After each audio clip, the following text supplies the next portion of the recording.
X-Pac 12360. Featuring weekly news, insider commentary, and interviews with superstars, past and present from the world of pro wrestling. A new day is dawning for DX. And now, your host, Sean X-Pac Waltman. From the X-Pac 12360, everyone. It's going to be a great episode. We're going to skip the news today because we have our guest in studio right now, and I just want to thank you so much, everybody. Okay, I'm just going to skip giving They all know you who guys, we are. Yeah, you know, like this. We go through this whole dog and pony show. Okay, Jimbo, Denise, Bill Anstock, TK. But anyways, our guest this week, right off of the airplane from LAX, the worst airport in the world, and give us his time today, Drew McIntyre. Thank you so much. Yeah. Thank you for having me. I'm excited to be here. Once I heard I had a podcast, I was excited. And when I heard it was you, I was even more excited. St. Petersburg misses you. I miss St. Pete. I miss like all my friends there, you know. That's a great place. I'm just so happy here, though. This is where I need to be. You look happy. You look healthy. Thanks, and so do you. You look amazing, Drew. Oh, brother. Thank you. Even better than last time I saw you. But no, seriously, thank you so much. I'm so grateful that, you know, I know you said that you were, you know, looking forward to coming and doing this, but man, I'd be honest with you, I wouldn't be too happy if I had to get off the airplane. I don't know where you came from. Did you come from Tampa? Yeah, I came from Tampa. Coast to coast, have to get right off the airplane and come do a podcast. I'd be love it. I'm weird, I guess. I don't know. I'm just like, if I'm talking about wrestling, then I'm happy. Like, I've got the opportunity to come, like, rap about wrestling with yourself. I tell the company all the time, just think of me like you're John Cena in NXT. If there's something going on and someone doesn't want to do it, I'm your guy. So I'm doing this, then I'm happy. Well, that part, like that's definitely an amazing quality to have when it comes to getting over with the company. So yeah, and it's not like something that's fake in any way. No, that's the thing. Like, I genuinely just enjoy this, and I think people have seen, especially the past few years and since I returned to NXT, like, what they see is what they get. I am just that obsessed with wrestling. I'm the biggest mark of all. Like, I just love this. Like, all of us, we took it this far. We did it as a job, and any opportunity to do it is a good time. We were talking earlier, you know, because I wasn't familiar with who actually trained you. Like, and it wasn't because I didn't do research or anything. I just wasn't. I wasn't up on it because I couldn't figure out, because I knew you were from Scotland, and I was like, you probably didn't go to England to get trained. Yeah, and I did. There was literally nothing when I started. The glory days of the world of sport had finished, and there was basically nothing going on in Scotland. There was 2 schools at the bottom of England, and I spent at least 5 years since I was 10 to try and find a school. I sent away, actually, for The Inside Secrets of Pro Wrestling by Dennis Brent and Percy Pringle. Yes, Dennis When Brent. I was 10 years old, and it told me to keep kayfabe, so I kept those 2 books in a briefcase. Played along with my friends at school. Like, they were, you know, still not in on it or whatever, so I played along even though, because I was keeping kayfabe. Yeah. And eventually I found a school, and my mom was comfortable letting me travel the 12 hours down to the bottom of England to do it. And every opportunity, every Christmas money, every birthday money, I would spend it going to wrestling school.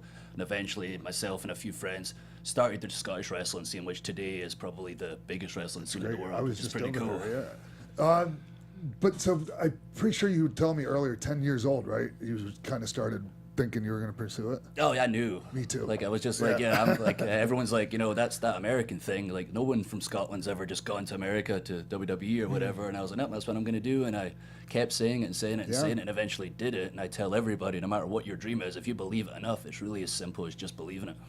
For sure. And like, especially like when you're 10 years old and you get this in your head, you're going to do something, and you focus on it, it's really hard to stop somebody. Oh, yeah. Especially when you have the tools. Like, I didn't even have the physical tools, and I made it. You know, strictly on that focus and visualization. It really is just in the head. Like, you got that passion. Like, you're one of the most passionate people when it comes to talking about wrestling. If you just believe it enough, you drive yourself enough, you just push. You can literally do it. Everyone else will believe then. Yeah, and that's it. Yeah. Like, you believe it, they believe it, and it works in every aspect of life, and especially in this business. And just find something you believe in, a promo in the ring, and you'll make them believe. Hey, were you still in FCW when I met you? I was still there. Yeah, that's right. I wasn't quite sure if you were just coming in and out of there. No, that's the first time we met. Yeah. So FCW, Wade Barrett and I were the tag team champions there for a while, and eventually got the chance to be FCW champion and feud with Sheamus a little bit. So those were I'm curious. some good times. I'm curious because, I mean, I know like because I I've actually, believe it or not, I've never been to the Performance Center. Oh, really? Even during WrestleMania weekend, I never went. Your mind will melt. I know, It's right, from right here. unbelievable. But like I have seen the NXT operation, how everything works, and talk to me about the difference between FCW and NXT now. I mean, it's hard to verbalize. Right? You know, FCW was fantastic. I was actually there for the last 6 months of OVW. That's where I moved to initially when I just turned 22. And then to get to FCW, like when you move from Scotland to Louisville, Kentucky, it's like a bit of a culture shock. So when I went from Kentucky to Florida, it was going from black and white to color. This is where I'm supposed to be, and it was a great environment. I really learned like who I was, like Steve Kern, Dr. Tom, Billy Kidman, Norman Smiley, and when it came to promos, Dusty Rhodes. You know, they really helped me hone who I was going to be. Like Steve saw that aggression, which I'm known for, in me, and brought it out. And I really learned, but there wasn't really much of a line to the main roster, if you like, I guess, back then. So, like, I mean, you got brought up to How our long were you, SmackDown. sorry. No, sorry, Karen. How long were you there? I was there for just over a year, I believe. Maybe close to a year and a half. Actually, that's pretty quick, fast track to the main But, roster. I mean, when I came to America, I landed in Louisville, and it just so happened the writers were there on my first week, and they needed a body in the ring. I didn't realize they came once every 6 months, and they just needed someone to work with somebody. I guess they liked what they saw, and I debuted on my 4th week in America as the fastest guy ever from developmental. Yeah. And they were telling me in the ring on SmackDown, work the hard cam, kid, and I was like, what the hell is a are you hard talking cam? about? I work all 4 sides, brother. I don't know what a there's hard people camera on all is, 4 so- sides. Yeah, so like I guess Vince liked what he saw, and they kept me on the road, and I was learning for 6 months on the house shows, just trying to get me up to speed of the American style, the TV style. And then I went to FCW, came off of the road, and really learned and honed who I was going to be in FCW. But when I was coming up to the roster, they were telling me I was going to be a model character, the runway man, and I was 260. I leaned up to like about 225 at the time, was ready for this gimmick, had the meeting with Vince, asked me what I thought. I just told him whatever it is, I'll do a good job, and eventually they just kept me as serious and something I'm more comfortable with. And yeah, it was a relearning process, I guess. And with the NXT now, like, it's unbelievable. It's like you go in there, you've got your character, you're on the TV show. It's such a cool place, cool buzz. The fans get to know you, and it's an exciting time when you debut on Raw or SmackDown. And the comparison is just you can't compare. Like if you went to that performance center, like you would do the same thing I did. You would sit down, look around, and go, "Oh my God, this is unbelievable!" Like Hunter's the one that put it all together, and he's done a hell of a job. And I just noticed that the atmosphere is so much different. Like it's and just I don't know how to put it, not the morale, but maybe I guess the morale, okay, that's the right word to use, of the roster, NXT roster just seems to be so much better. Oh yeah, and that's just like me coming back now. Like when I left, it was still, I guess you consider it developmental. Yeah. It had the show, it was just a huge performance center, but I went away and the buzz started, it really caught on fire, and the level of talent was just unbelievable. When I came back, I recognized so many faces from my travels over the years, and just the buzz in the locker room, the way the shows are put together, how much your opinion is valued, and it's a team effort now, and that's what it really feels like. It's just one big team effort, and I didn't want to be on Raw or SmackDown. I've said that publicly before. I wanted to be part of NXT, and the idea of Hunter bringing me into his baby and wanting me to be part of it was just a huge honor, because I wanted to be there, and I walked in and went, this is a place I was supposed to be. It really doesn't have a developmental feel to it, Drew, to be honest with you, at all, man. It's a major brand. And I don't look at it, like, nothing drives me more crazy. I said this when I came in initially, as the moving up thing. Like, oh yeah, I got you. It's its own. Like, I understand it's not got the same size of stage at the moment, but that is not a developmental. That is not some fifth-rate thing. It is maybe the third brand, but it's one of the brands. And I guarantee in the next Superstar Shake-Up, I said initially when the Shake-Up comes, I want there to be transfers between the 3 brands, because it really is that good, and you shouldn't be looking at it or putting it out there, perception-wise, as this is third-rate, because it's not. If everyone stops putting it out perception-wise as moving up or moving down or whatever, then it's going to be seen as top flight, which it should be, because it is so unbelievably good, and you can tell when you watch the show how good it is, and it gets me fired up talking about it. You can hear it in my voice. I won't swear because we're keeping it PG, but it annoys me. The only thing we try to shy away from here is really the F-bombs, but anyways, that's neither here nor there. You guys want to jump in at all? Sure. Yeah. I don't want to bogart the whole conversation. It's good to catch up. So you're talking about the amount of the brand that's happening, being built in NXT. There's so much talent in the Performance Center. There's so much talent in NXT, especially these days.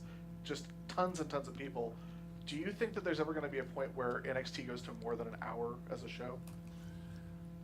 Honestly, I think it's perfect right now. Like the way it is, like we're not all on every week's show. It's exciting when each person comes on, and I understand why in Raw and SmackDown it has to be that way. But I like what we've got going. That was what makes it cool, and we do have that incredible like talent roster, and there's just more guys come in all the time, and it's just I'm excited to work with some of these guys. Excited for the kind of television we're going to put together, and like I say, there's never felt more of a team than I do in NXT. And speaking of NXT, actually, since we're in town today and this comes out this afternoon, this is not a week delay or anything. No. We've got a show in LA tonight. I don't know if there's tickets there, but you might want to check. And then we're off to Bakersfield tomorrow, then San Jose, then Sacramento. It's the final shows before the big show, the biggest show of the year, next Saturday, the 19th, on the network, $9.99. Takeover. And this run I want to right get that here, in before I forget. this run is very similar to the first house show run I ever had in WWF. My first house show run, one of the dates was LA, but actually Anaheim at the Pond. It was the very first event ever in the Pond. We opened it up. $105,000 house, and we were ecstatic. Oh, yeah? I remember Kurt Hennig going, "Is this your first $100,000 house, kid?" Mind you, like that's not even a big house anymore, really. But like all these, what I'm getting at, the point I'm trying to make is all these shows are going to do better than the respective shows that I was on. They're going to draw more people, everything. I can imagine the talent level you had back then, though. Yes, it was we unbelievable. loaded, man, top to bottom, and we weren't drawing. We weren't drawn, and you guys are, and it's great. So, but the thing, you're talking about like the perception of the talent, making horizontal or lateral movements between the three brands, like in this shakeup. Like, man, and you don't have to. I'll spit it out. The pay structure in NXT kind of, if it was a little bit more similar to, the main roster as far as house show pay and all that, I think it would do a lot to help. Oh no, and I can understand that. Like the thing I have is just the talent putting it Sure. out there. It's all about Yes. perception. I understand that, and you feel that, and you keep that to yourself. But it's the perception you put out there because we have such a cool brand. And if you do anything to affect the name of it and affect the perception of it, why would you do that? Right. I want everyone to be pushing this as the brand it is, the top brand as far as I'm concerned, and it's all about perception. And Yes. you're going to have things that you personally feel, and when I go there, I'm going to do this, I'm going to make this money. But right now I'm here, and I'm going to put out the best perception possible. And the best perception possible is I'm part of the coolest and best brand, and I won't make it is look the bad in coolest. any way. That's the problem right. I have. Yeah. Drew, that's true. after your first release from WWE, you reinvented yourself by going all over the world and wrestling all these different wrestlers of many different styles. What made you want to reinvent yourself, and how did that prepare you for your second run with the WWE? Well, everything I learned, like I talked about FCW and, getting the chance to be on the road and work with guys that aren't there anymore that have been around for a long time, and having mentors like Fit Finlay and William Regal, and just the unbelievable wealth of knowledge around me and the people I learned from that prepared me for when I wasn't with WWE.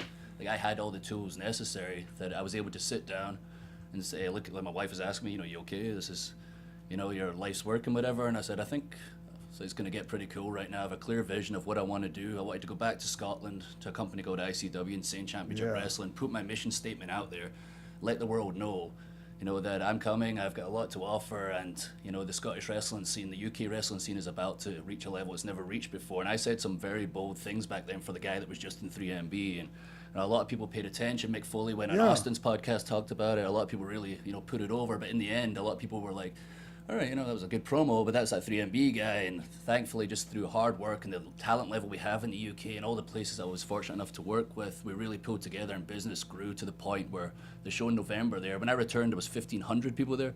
The show in November there had 8,000 people there at ICW, the biggest independent show of all time, and everyone just working together, just pulling the train, really has driven this industry to a new level in the independent scene, to the point where WWE want to work with them. Yes. These days, everyone's working together now for the betterment of this industry, and it's a really, really cool time. And these past 3 years were just some of the best times of my entire career. It's one thing to be, a cog or a successful cog in a huge machine, but to feel like you're really changing the business and giving to the business and driving it forward, that meant the world to me, and it's exactly where it needs to be right now. It's going to keep driving on without me.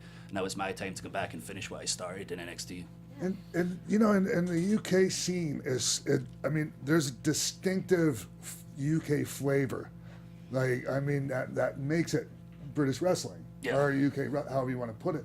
And like I noticed the ICW, like it's like the personalities, the characters. Oh it's yeah, that's the cool Scottish, thing. Yeah, so UK, and it's great, man. Yeah, it's the whole really of the UK. fun. That's the cool thing about the UK is like there's so many guys, such talented wrestlers there, but also they've got the characters. I've found with the American scene, like Evolve and places that I've been able to represent.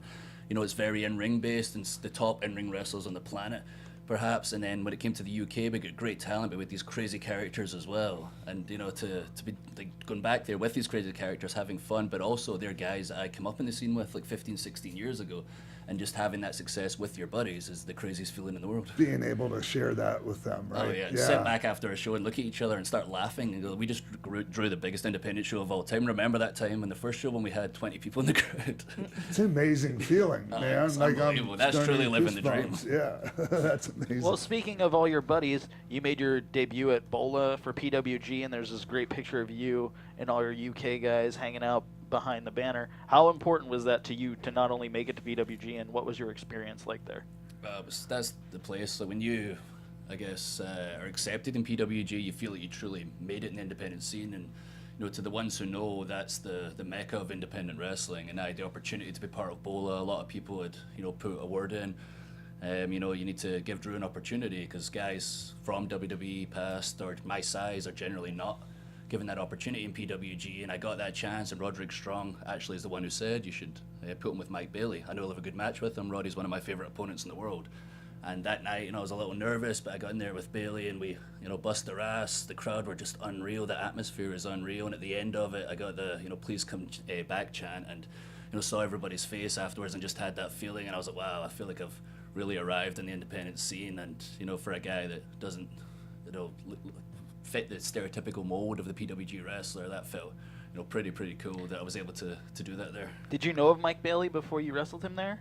I was aware of him, but had you seen him, or when you showed up and you were like, this kid is the guy I'm wrestling? Like my schedule was traveling back and forth to the UK and America every 3 weeks for 3 years straight, basically. So I was on one of my many plane rides as the busiest wrestler in the world, Googling him like crazy, and I was like, wow, this guy is pretty good. But after the match, I was like, this guy is unbelievable. Why is he not on television somewhere? Yeah, you guys kicked the shit out of each other. I think we have clips of it going.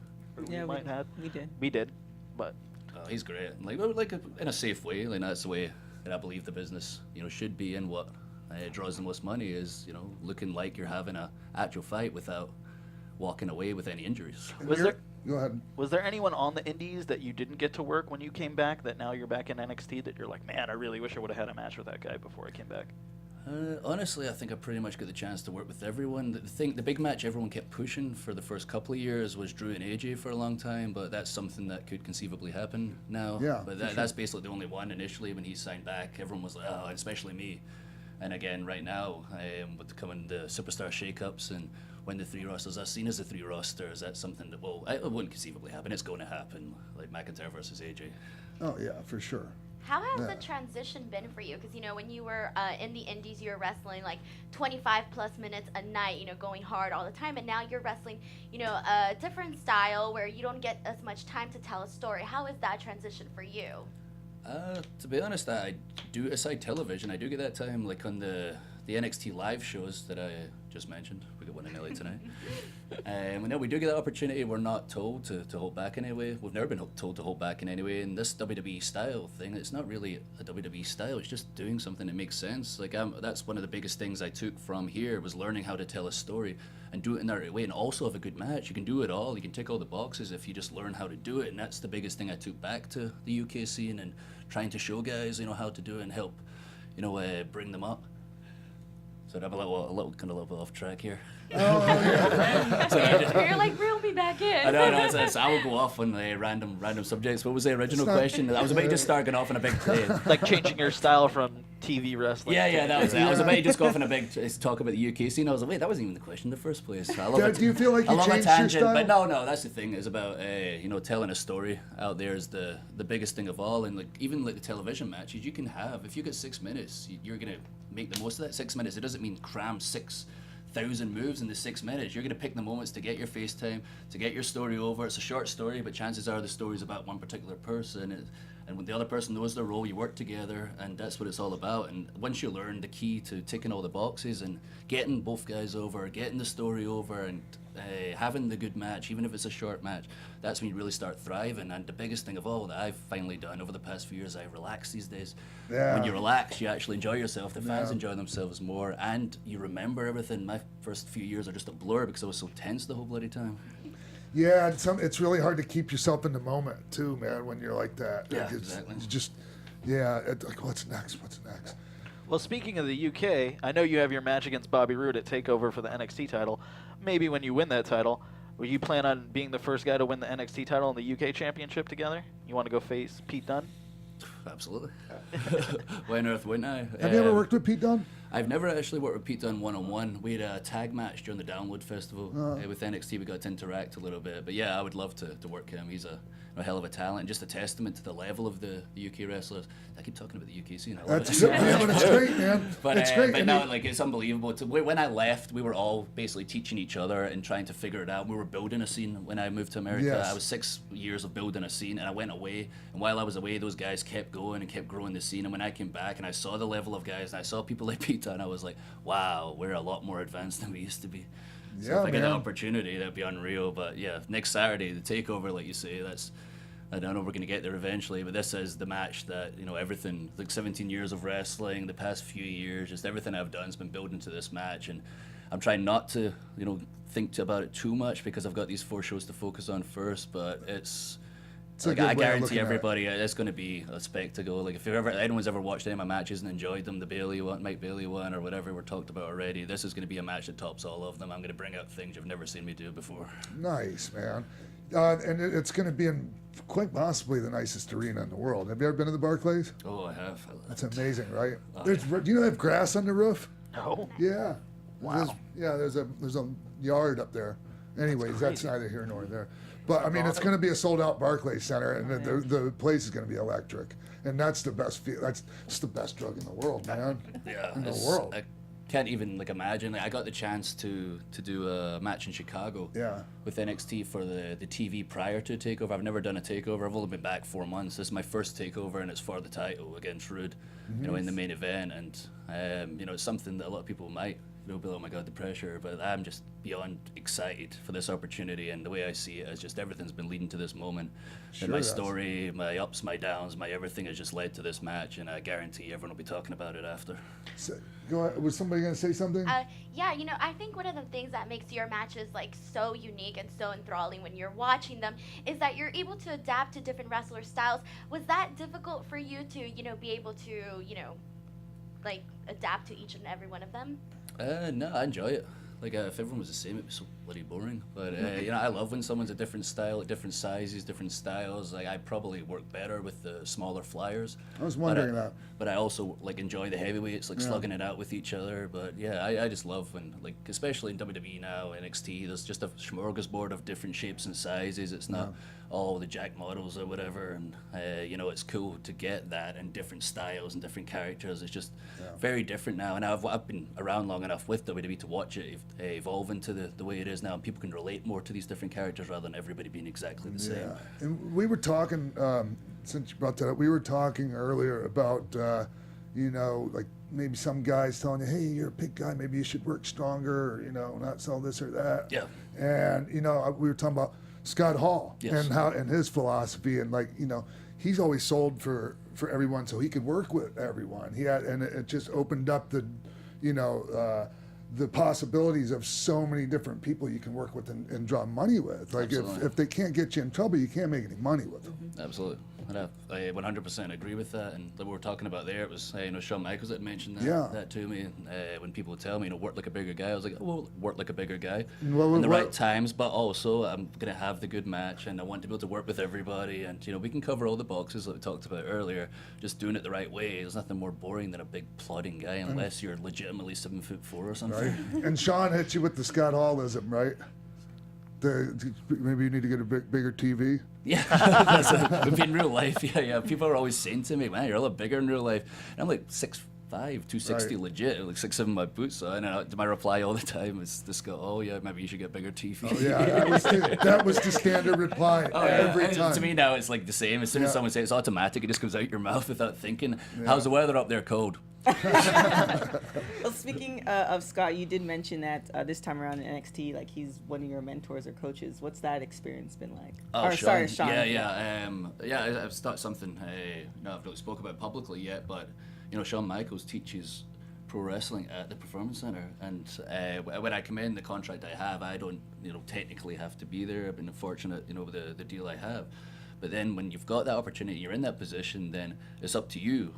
Whether you want to sit in your arse or you have an opportunity to go and work with the best in-ring wrestler of all time. And I asked, hey, can I go to work with Shawn Michaels at the PC? And I've been there for maybe the past 6-7 weeks, and just being in there, there's a few of us, a select few that have been wrestling a long time. It is literally like studying for your PhD in wrestling, like the way he does it. I won't give too much away because the first rule about Sean's class is don't talk about Sean's class. So It's like hey man, that's like learning the ways of the Force with Yoda. Exactly, that's exactly what it's like. It really feels that way. Like it's surreal. Like he said it as well at first. We had a conversation after the first class, and he appreciates that I drove there or whatever. But in the end, I would drive across the country to work with Shawn Michaels and whatever. And he said, eventually it won't be like that anymore. I'll just be a regular old Shawn, but it never becomes like that for any of us. The guys in there, guys that have done it for a long time, love this business and should be in that class working with him, and it never gets old. Whenever you have a question or any of us have a question, we just ask Shawn Michaels, the best of all time.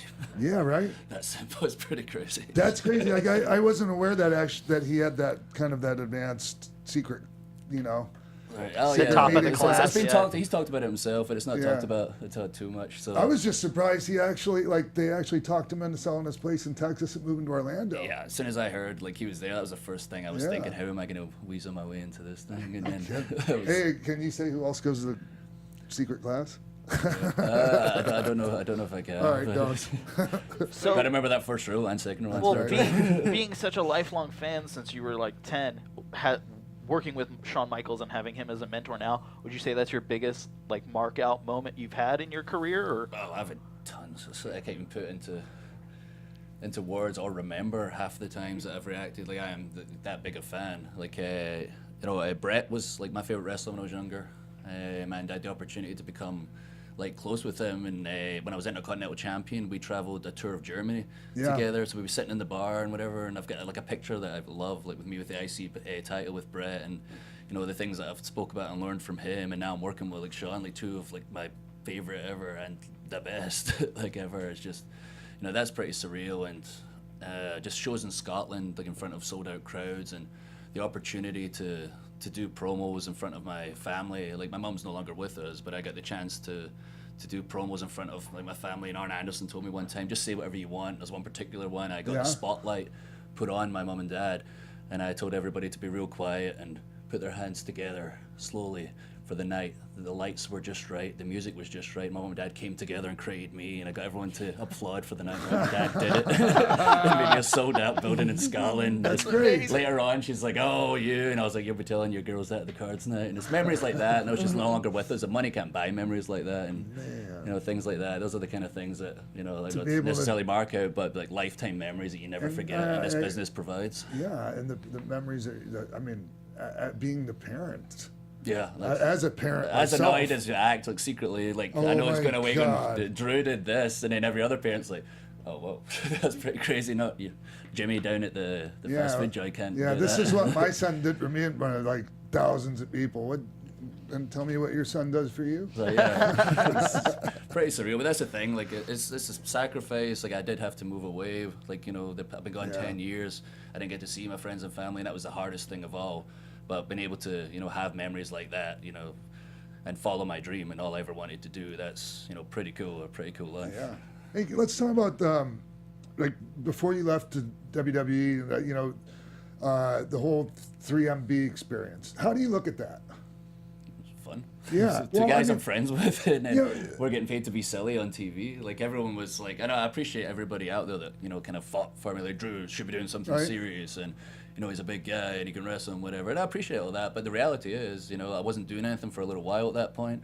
like Vince had an idea. I was injured at the beginning of it, which meant I really couldn't do anything, and it kept us on TV, and it meant I got to have a laugh with a couple of my buddies, and I look at it as a fun time.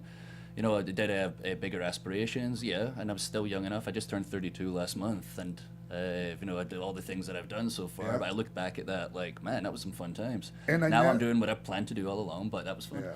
And I never saw, like, every time I saw you during that period, you always maintained a fantastic attitude. You never boo-boo face. You never had that, you know, bottom lip sticking out. That's the walking worst around, thing. That's a kiss of death once you get that. Yeah. You know. In the end, like, you got to take a step outside, or if you have to, look back what your friends are doing back home in the real world, and then just realize that no matter what you're doing doing what you always wanted to. You're living the dream, and maybe not necessarily what you had envisioned, but when it's something like the 3MB, that was just fun. And you know, since then we've all done what we've done. Like buddy Heath's had his kids gimmick with Rhino and having a great time, and Jinders went on to be the body guy and world champion, and achieved the things I've achieved the past few years in main event and takeover with Bobby Roode. So in the end, you know, we had all those fun times, and now we're doing what we're doing now, and then maybe one day, once we're, you know, not still young, that we can reform the group when we don't have to take pumps anymore. I think it would get over huge at 3MB. Nostalgia is like, people remember things differently than they actually happened. Well, yeah, I hope you know that 3MB, especially like among the circles that I'm in, 3MB is huge. Like, people, like everyone I know, 3MB is like one of their favorite things that's happened over the last like summer years. That was cool talking with the fans. Like when you heard people talk about it, I was like, man, this is pretty cool. Like they're having fun with us, because you could see, like you're saying, no boo-boo faces. We're out there and just had a laugh. We had fun, and people were in on the fun with us. Like they do. Like it's all like, you know, a good time and whatever. And they were having a good time with us, and we were legitimately going out and hanging out during that period. Like, so we were just like living the gimmick with them. Was there ever a point in time where you got frustrated with that and with your position? You know, not in 3MB. Maybe when I was younger, when I wasn't. I was the tag team champion and a Continental champion. Had done the Chosen One stuff, and then I wasn't doing anything. I certainly got frustrated during that period, and possibly.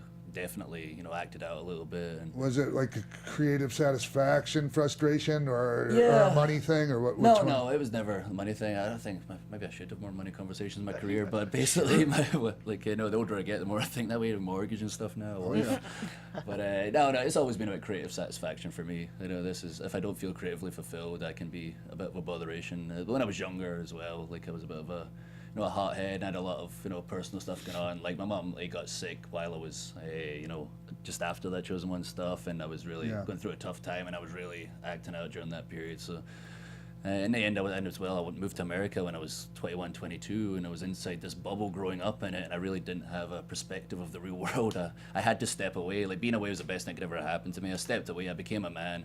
I really learned, you know, how to build my business and build other businesses, and got myself where I needed to be in the business, where I needed to be for me to come back, and it was the right time for both of us, and it worked for both of us. For sure, man. Like, I look at how, like, your departure and then showing up in IC over in England. Yeah, Scotland. I'm not sure it was Scotland or wherever. Yeah, Scotland. And like What Culture Pro Wrestling, all that stuff, Australia. It was Evolve everywhere. Oh yeah, like I was literally everywhere. Yeah, like What Culture as well. I had a great title run there, and really good times. But yeah, I think at one point I was the Australian champion, the Denmark champion, the Germany champion, the ICW champion, the Evolve and Dragon Gate double champion. I can't remember. I kept saying Ultimo Dragon, I'm coming for it. Yeah, but like, I mean, you took the things that you learned in WWE, and that's the thing. And then you were able to cultivate your own image, your own persona, not the company's. And it seems like you carried that back in with you, right? Absolutely, and that's the thing. You know, took all the lessons I learned, but also, you know, watching people like the Matt Hardys and the likes, the social media people. I had always had a clear vision in my head. Through social media, I can take everyone on this journey with me. We can grow together.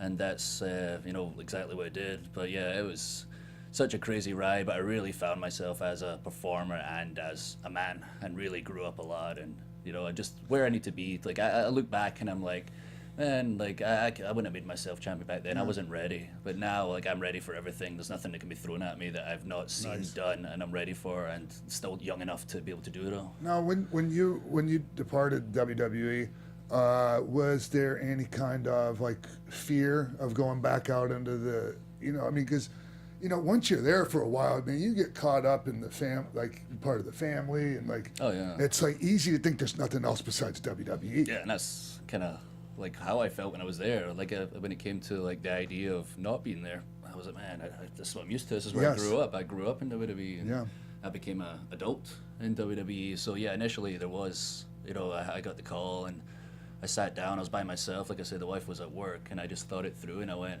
all right, this is my chance. This is, put up or shut up. I spoke to a couple of guys that had been in a similar position, and they told me, well, here's how it goes. You go out there, you make, what you make from TV, you play the character you were in WWE, and then the money eventually goes down, and you find money you stay at.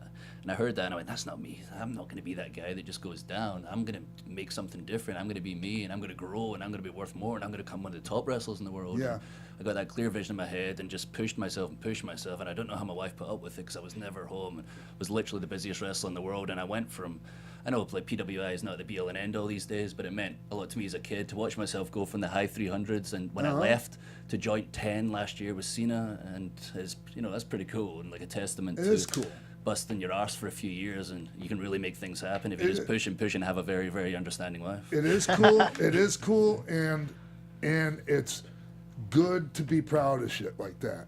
Like when people go, oh, you're such a mark for, F you. Like, I mean, work your ass off and like your, entire life for this. It's okay to be proud of number 10 in top, PWI, or Wrestler of the Year and this, or Wrestling Observer Best, like comeback, whatever. Absolutely. I mean, and Are these the same people that think the belt's not real or whatever? Sure. Like, you're rewarded for your hard work in somewhere, giving compliments for your hard work. That's, you take that and go, thank you, I appreciate it. And I understand why some people have had that mentality, but like, I want to enjoy, like, I'm still a fan, even though I'm in wrestling. And so, like, it's not just all about the money, Absolutely. And like, we hopefully never stop becoming fans, because the second you get comfortable is, like, this is, a big thing I've learned, especially recently, but it's something I did naturally without being pointed out. The second you become comfortable is the second you're screwed. You'll never reach that top level. You never stay at that top level if you become comfortable. Hey, do you watch any wrestling other than what you're doing these days? I try to, but yeah, it's like non-stop at the moment. But I try to, like, on my phone, I watch, what's going on. Who are you a fan of? This is the time Sorry, where I know, 'cause I don't want to do like what's your favorite color question, because I don't want those. But I'm just curious, like, I know, like, I get maybe guys I like wrestling, or having matches with, mate. Like most people are gonna say, like the Kenny Omegas and stuff, because I would say that as well, because I really enjoy watching him wrestle, because he's really good. Yeah. Somebody I'd love to wrestle. Did you not ever get to get in the ring with him at FCW? No, never. He wasn't there. The big thing when I left initially, everybody was pushing like Drew in New Japan. And, it just never materialized. Like, the way my career went, we were never able to make that happen. So him and I never got the chance to actually wrestle. But I got the chance to wrestle most of the guys that kind of had the buzz that are, real good, like the Ospreys and Ricochets and the likes. And I had a couple of my favorite matches with those guys, like an Osprey. Someday I hear everybody talking about, doesn't know what he's doing, whatever. That's just not true at all. That's not true at all, yeah. We had the match, and we told the story that needed to be told, and I was the good guy. He was taking heat on me, and the crowd believed it 100%. I watch it back now, and I put it up there with any match, one of my favorites, and what he can do in the ring is just unbelievable. But he knows exactly what he's doing, and anyone that says that is just watching the highlights of the matches, or if they're specifically just watching doing that something match out of context. Yeah, like that's exactly a highlight reel of him and Ricochet, and then going, both of them know exactly what they're doing. There's a couple of my favorite opponents that when it comes to the flying guys who can do things that human beings should not be able to do. Osprey's kind of a natural heel, huh? Sorry. Oh yeah, and he's in real life, he's just the nicest guy. But but he comes. Yeah, and it's crazy. Like you'll say, like he got the heat on me in that match. Right. I'm 3 times the size of him, but the crowd believed it and they got into it. Going back to the Scott Hall philosophy of being able to work with anybody, exactly. Anyone could get you in trouble. 100%, and because of that, and getting the people to believe we had one of my favorite matches and feel creatively fulfilled, and really came back feeling like, man, we really did something there, instead of me just plodding around beating on you. Yeah, then you're a giant among British wrestlers or UK wrestlers. Like, I mean, you're still a big wrestler, here in the States or WWE, but like kind of a mid to up, you know. So, yeah, like these days maybe like bigger than it was before. I've watched like kind of you say the shapes and sizes have changed. Like there's the guys who are big are generally really big, like the Strowmans and Big Show's now. Like when my boots on, like 6'7", 260. Like these days, that's a pretty big guy. Yeah. But there's not too many of us. But it's cool that there are so many different shapes and But sizes. in the UK, there's not a lot of big guys at all. I'm like Lesnar or whatever in the UK. I'd see challenges. I still use the overhead suplex. I run the guy to the corner and I throw them, and they always land flat. But I used to see how far we could get some guys, and I'd tell them. So we're doing people tossing today. While we're talking about your favorite guys of the Indies, why don't you tell us like what are a few guys that maybe we haven't seen yet in the PC or in NXT that you think have the potential to just be enormous, or who should we keep our eye on? Keep putting me on the spot. Yeah. I forget, and then I leave, and then I go, why didn't I say this dude? Man, there is so many. I was in the gym the other day. They have like performance shows, like in-house shows for people to practice, and I was working out in the gym, and I could see it. And there's a lot of people doing well. I just don't want to single them out because then they'll get a big head. I want them to keep pushing. So do they bring in the audience to watch those shows, or just like the people that are already around? Members, yeah, like people that are in the PC. There's a lot. That's a big difference between FCW and NXT. Like we had about 40 people or something. It seems there's about 4,000 people there. So they've got plenty of bodies. But yeah, there's, like I say, there's so many different people in different styles. But yeah, you really can't single people out. There's just so many different people, but so many good people. And the cool thing is they are working on those different styles and whatever. And Sarah's just doing an insane job with the girls as well. Like the Sarah Del Rey. Yeah, it's unbelievable. Unbelievable. Like the level of women's wrestling, they're like on our shows as well, and NXT as well as the Raw SmackDown. They're stealing the show. I was so hoping that we would get to see Sarah in a WWE ring, but I think there's some some injuries or something. Yeah, it's so hard to pass that physical to work full time in WWE. It's like, they check everything head to toe. True. Half the guys that I worked with in the Attitude Era in the 90s and all that would never have been able to work full time in WWE. Yeah. Never been able to pass that physical. Oh, yeah, torn tendon here, torn this, torn bicep.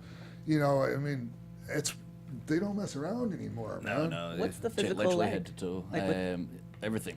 Like your heart, lungs. Okay. Stress body, test and all that? Yeah, knees, shoulders. You'll do your impact test, which is your, concussion related. If you ever get hurt again, you'll have to do that again. But they literally check for everything. And it's saving lives and making people aware that if they've got heart conditions, happened a couple of times, that that you're ready to go, or if you get something wrong, they're able to tell you, so you're able to make sure you're around for your kids in the future. So one of your good friends, he was a groomsman in your wedding. He is now a champion, so Jinder Mahal. What was your conversation like when he kind of changed his life to what he is right now? I'm so proud of everything he's done with himself. We were literally in a bar in Tampa, McDenton's. Wow. Sheamus still goes there to this day. 10 years. It's where I met my wife as well. Oh, she'll be horrified I said that. People always want to fight McDonald's. Don't tell me about it. But I met him there one time. I wish I could pinpoint it. A couple of years ago, and he was telling me he's not wrestling so much. He'd went to 260, but not a good 260. And he was kind of not motivated at the time, and he wasn't really following the path I was following. Sticking at the wrestling, and it seemed like he's a smart guy. He had his business things going on. He was talking about franchise, perhaps with Subway or whatever, and had his real estate going on. And it seemed like he was going to slow down on the wrestling, and then he started, getting himself back in shape, just kind of giving himself a kick in the arse. WWE had called to bring him back, really started following that track, and was just so driven, and then stopped drinking. And I was watching him as he was doing it, and listening to him as he was doing it. He just kept pushing and pushing, and it really motivated me and excited me to see him so motivated again, see my friend doing so good. And then he got himself into the most ridiculous condition I've ever seen, just from busting his ass.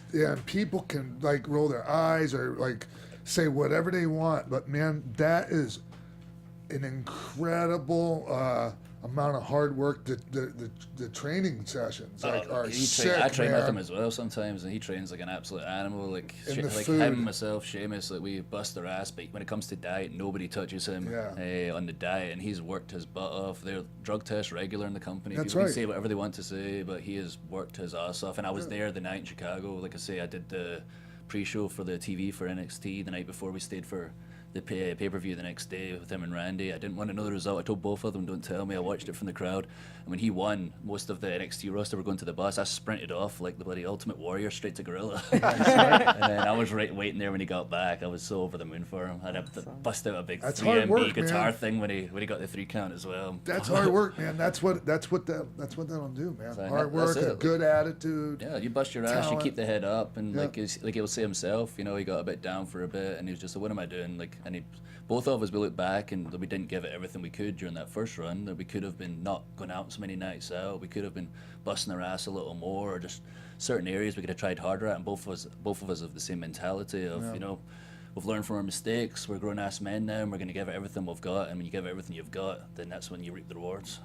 Did you go ahead? Sorry, you were talking about your motivation to come back and be a top guy, and you're talking about how you're excited to be one of the faces of NXT or the face of NXT. Are you able to tell us at all about what the conversation was like as far as expectations when you got that call that they wanted to bring you back? I mean, the call was basically, we feel like it's the right time, and it was the right time, and we're just going to give you, you know, an opportunity to be you. And that's what it really came down to, and all I've ever wanted was just that opportunity and that belief. And they watch everything that's going on. They're not blind to what's going on. And you know that when it comes to NXT, that's Hunter's baby. He's not just bringing people in for a laugh. You know, that really meant a lot to me. That, you know, he personally spoke to me, and we had a good conversation for about 30 minutes. And after that phone call, I'm like, no matter what I was thinking prior, or where I was thinking about going prior, or what my plan might have been, that my mind was made up when I spoke to him, and I felt like, you know, all that hard work just felt worth it after that phone call. And to get the opportunity and the platform that he's provided me is really, you know, it's cool. Like the same thing with Jinder busting his ass and getting that title, just getting this opportunity, you know, from Hunter for something that means so much to him really, really means the world. And, you know, I'm not going to let him, my fans, my family, or myself down. Did you know, like when you, I just might be kind of going backwards or whatever, but like I was just thinking about, like the confidence level must be through the roof right now for you, huh? I mean, just always the same. Really? I mean, what I mean by that is like when you leave WWE and you thrive the way you have, and then you're able to come back the way you have, man, come on, you got to be like, I can do anything. No, certainly not anything. I never Come changed. on, dude. Like, I found that the way that, you know, you achieve like success and do well is just being a good guy. Like it seems like it's hard work to be a bad guy and be a cocky guy. It seems like a lot of work. Like I just tend to just be, you know, be yourself, bust your ass, and when you get the opportunity, when you know your match, you know your segment, just kill it every time and be nice to everybody. And like, I guess the upside for me is things like this. I genuinely enjoy doing stuff like this and doing every interview and stuff. So you work your bollocks off, and then you'll get there, and just don't be cocky about it. I've done it, like I say, for 17 years since I was 15, never had a real job, and just this is fun for me, and I get paid for it, and thankfully paid very well for it. Never had a real job, never bounced? So, Never bounced in the club? No, nothing. So Just 15, I was at high school when I started on the weekends. At university, I missed half my classes because I was gone all the time. I remember, like, I would always try and ease people into being a wrestler. My first year at uni, some of the girls were looking through the register, typing people's names into Google, and they were bringing up silly images like, oh, such and such, you've got a gravestone in Kentucky. Oh, such and such, you run a business in this place. Andrew Galloway, you're a professional wrestler, and it's actually you in your underpants. Everybody come around the screen. So, like, I like to ease people into it usually, but that's all I've ever done. Then I worked full-time for, like, Brian Dixon during my summer holidays and my Easter holidays. Was always been wrestling. And then I got signed when I was 21 and straight to America. My last year at uni, finished uni, straight to America. And Brian, haven't stopped since. Brian Dixon was All-Star. Yes, All-Star. The only other full-time place. That's right. Aside WWE and I guess Japan. He recently, like, he still has some towns, but I heard like some of the towns aren't I his think anymore. maybe Alex Shane does the camps now. Okay. But he still runs towns. Like, he never stops. He wouldn't be able to stop. He'd go insane if he stopped. Like, that man is just driven, and one of the most successful British promoters of all time. You can say whatever you want about them, and people do, but no, he's people very do. successful. But I've always heard like above and beyond like the things that everyone will say. Oh yeah, and he gave me an opportunity to learn. Like there was Yeah. nowhere to go full time, and where I was learning, like myself and Sheamus and Wade Barrett, we would go there. Like that was our idea in our head. We were going to go there. That's the next step before WWE, and it was because we worked full time. We got matches with guys that are more experienced. I got to be around Robbie Brookside. And people when that you had been say to America. full time, Drew, you mean every stinking Oh yeah, day like my summer full-time. holidays were 4 months straight, 6 days a week. With Tyson Kidd, we was there as well. We'd spend time together. He helped me a lot as well, TJ. And so we literally would spend 6 days a week, 5-hour, 6-hour drives to these small Butlins camps. Yeah. Every single day we'd set up the ring, we'd do our singles match, which was usually the first match, maybe 20 minutes, then we'd do our rumble at the end or a tag match, whatever. We'd take down the ring, we'd drive to the next town, just every single day. The camps, you called them what? Butlins camps. holiday camps. Yeah, and I know what they are. Can you explain that real quick? Well, basically, like in the UK, like, you know, families that don't necessarily have so much money or whatever go to these Butlins camps where they have like little chalets. They're like resorts, right? Yeah, like a resort. That's a good way to describe it. Where they have like their entertainment for the evening in like a big circus tent gimmick. So the entertainment for the evening would be wrestling Or a tribute show. Yeah. They would have like that. a singer from the past, the 80s or 90s or whatever there, and a comedian, whatever. And then wrestling would be there like twice a week in the same Butlins, and we would kind of do the loop. We do one place one day, the next day, come back again. So wrestling's on this night, and we get like 2,000 people there or something. All the people on holiday would come in, and back then, like a good show when I was in the UK scene before I came to America was like 50, 100 people. So to see 2,000 people, we got the chance to learn how to work in front of a big crowd, and that's where we really learned to get comfortable in front of a crowd and how to kind of play with their emotions, which is one of the coolest things we do in this job, is getting people up, getting them down, getting them angry, getting them sad, and that's a really good place. And Daniel Bryan's talked about it all the time, that you really learn to work a crowd doing those Butlins holiday camps.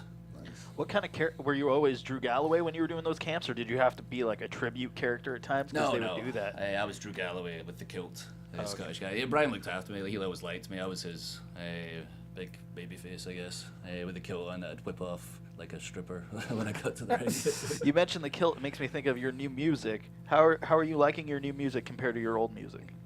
The 3MB one? Or? No, I mean the original Drew Gallo, the Drew McIntyre. I mean, you can't really compare them. The one now suits me more. Just my demeanor and everything, it just suits me to a T. The old one I loved, and everyone loves, and again, nostalgia. Everybody's like begging for it right now, which is cool. When I love the song, but the reality is the way I used to come out and the cadence and steps and faces and everything I used to do just wouldn't really match that song. But I loved that song. But the current one is perfect for me right now. Maybe eventually we'll add some words, but I don't know. I really like this new one. There are a lot of younger guys in NXT. Working with them, what kind of relationship do you guys have, asking you questions about, since you've already been around it, once over here in the company?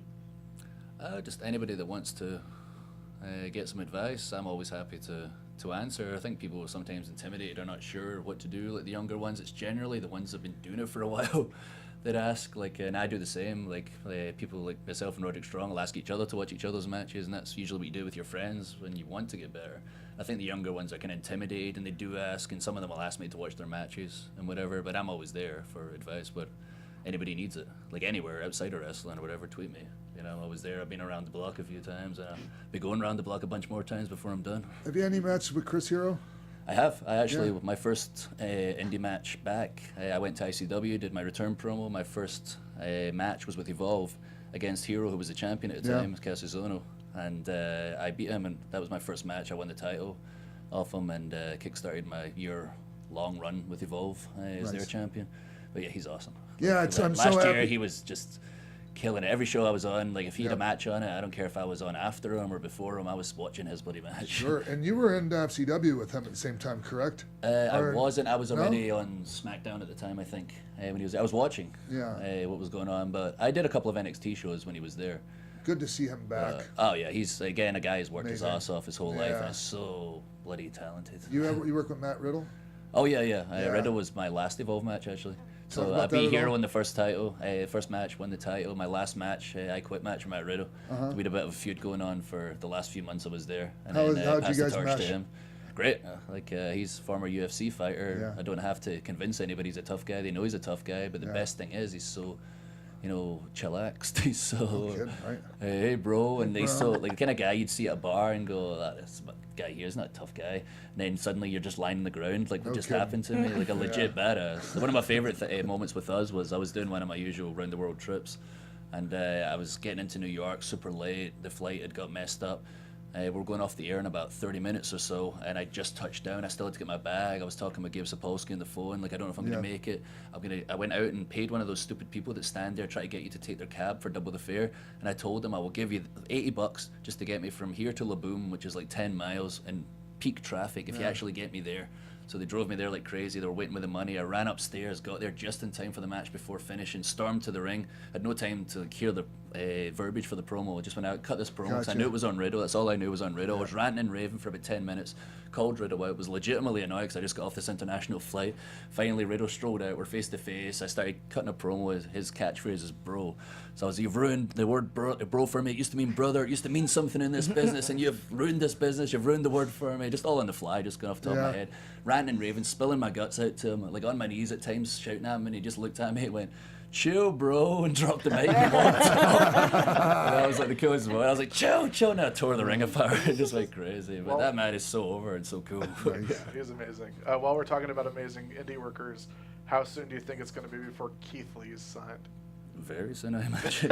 He's very, very good. And I think he's the last guy that dropped me. I think the last match I had was with Riddle, and the last guy that I had physicality with was Keith. He took you all the way out of Evolve. He took me out of Evolve. That day, the day I debuted for NXT, was the craziest day of all time. I didn't know it was going to be that day. I had like 6 things in a row. Like it was at 8 in the morning signing, and then I had a show, the What Culture show, and then I had a radio appearance, and then my wife was running to get a suit during that time for Takeover, and then racing back, and then I had the Evolve show, which we figured out the angle at the start where I was going to cut a promo, and Keith Lee came out, took me out, ran back, literally ran to the car, drove to the Amway. My wife was waiting, jumped in the car, went in the back door, and I was getting showered as she was dressing me to head straight to the ring. Is that WrestleMania weekend? Yeah, for Takeover. Right. It was the craziest day of all time leading up to that moment. When I didn't wonder how the crowd are going to react until they raced me out and sat me in the seat, and I put my head down and went, oh, wait a minute, I hope they make some noise when I go on the screen. You considered this of just such a crazy day.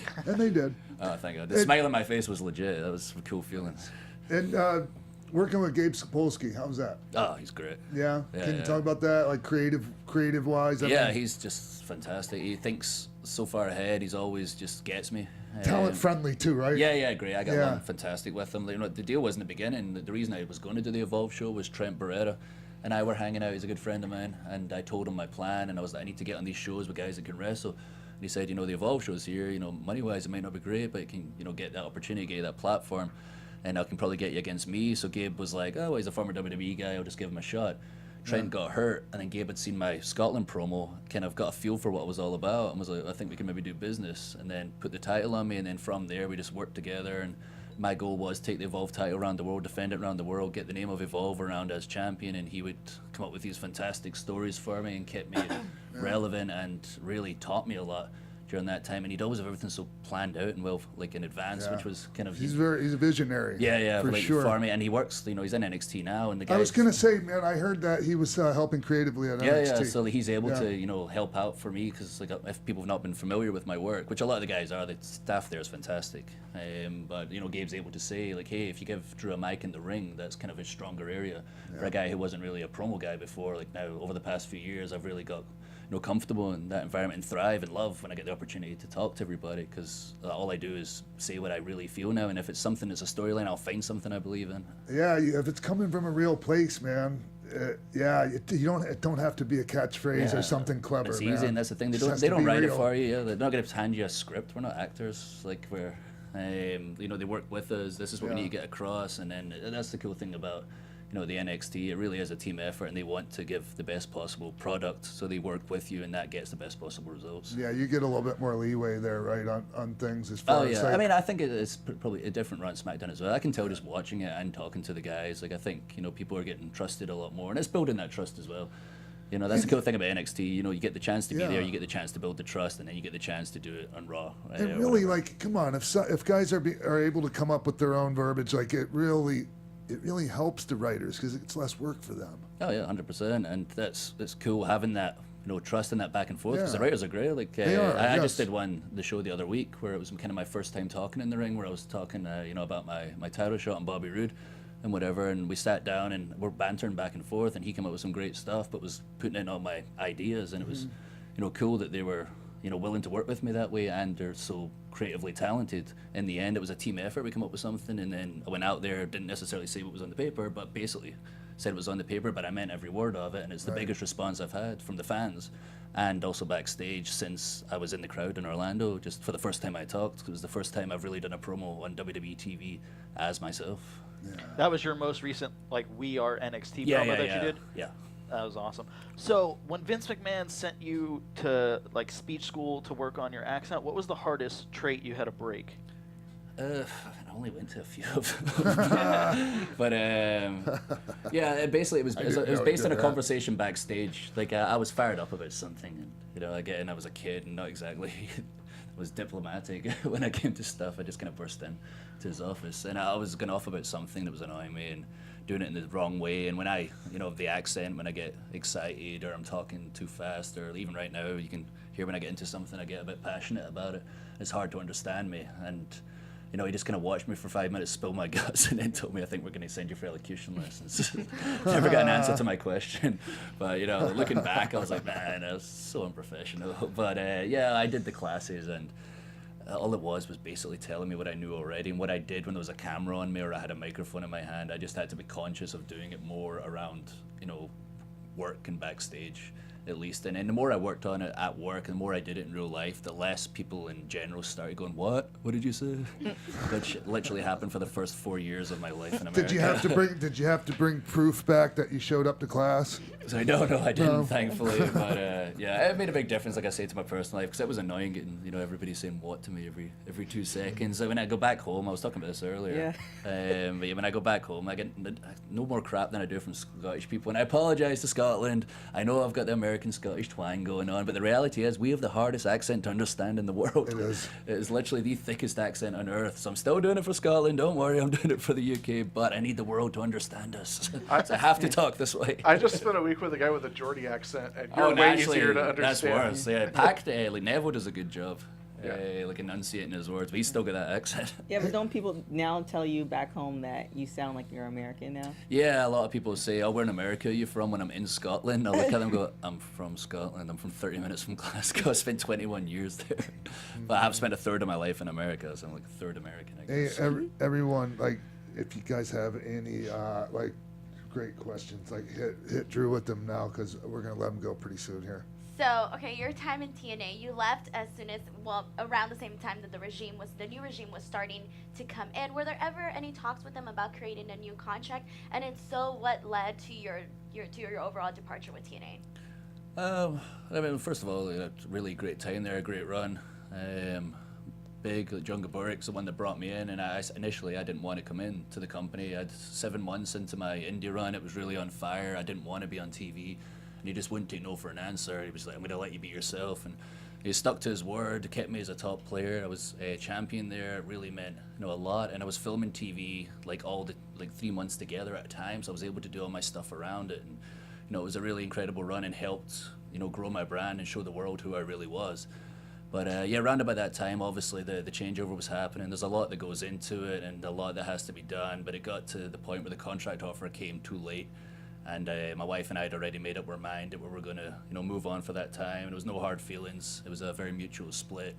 And yeah, it was around about that time, I guess the conversation started, with WWE. And everything that you say in this job is timing. And it was just the right time and the right, decision for my family and my career. But I had a great run there. You talked about being a fan. You talked about your mark-out moments. And you talked about how some people don't believe the belt's real. What will it be like for you, and where will it rank if you're able to capture that NXT title at TakeOver Brooklyn 3? If I won the title and the biggest show of the year, the best way to sum it up was just watch my face if I have that title in my hands. If that was to happen, that will sum it up, because it is real to me. It is a symbol of your life's work, and if you get that opportunity, to be that person and be that representative of this company. I can't even imagine that. And I legit don't know what's going to happen. I'll say that right. Like, I have no idea.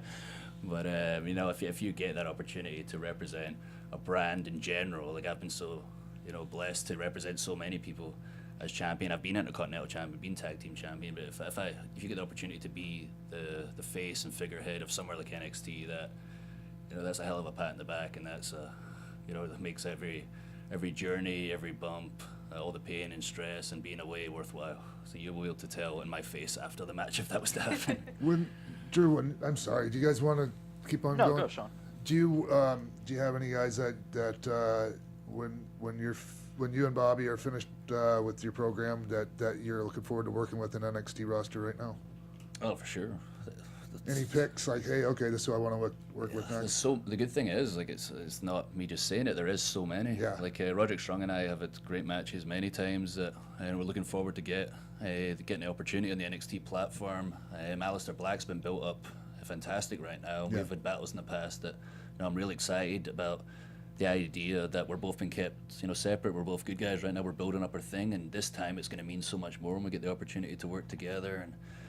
And Johnny Gargano, like, we've had some fantastic battles and been a fantastic team in the past as the Evolve Tag Team Champions. And we get Kyle O'Reilly coming in now, Bobby Fish coming in. Man, I'm going to miss people out. The Velveteen Dream, we've had some great matches in the live events. We get the chance on the TV when the Velveteen time's Dream. right. Oh, he's fantastic. Yeah, I haven't really, I haven't seen a lot, but, mainly just pictures, but I like what I see. He's great. Like, the way he bumps, like, Mr. Perfect. Like, it's just the way sometimes I hit him and I'm just, you have to step back. I imagine that was like for you when you hit Kurt sometimes, or whenever you watch Kurt bump, you don't know he's going to do it. You throw a punch and he'll spin around inside out. Yeah, he runs his head into the turnbuckle. Next thing you know, he's doing a whirly turtle flip in there. It's Jack Evans. And he's another massive dude. Oh yeah, that's the thing. Like, you don't realize it. Like, the first match we had, like, I do like a total whirl Mexican style on the apron, like a backbreaker, and like he ran in for it, and I went to pick him up. Usually I just twist the guy, no problem. I went, he was running at me. I'm like, man, that's a big dude.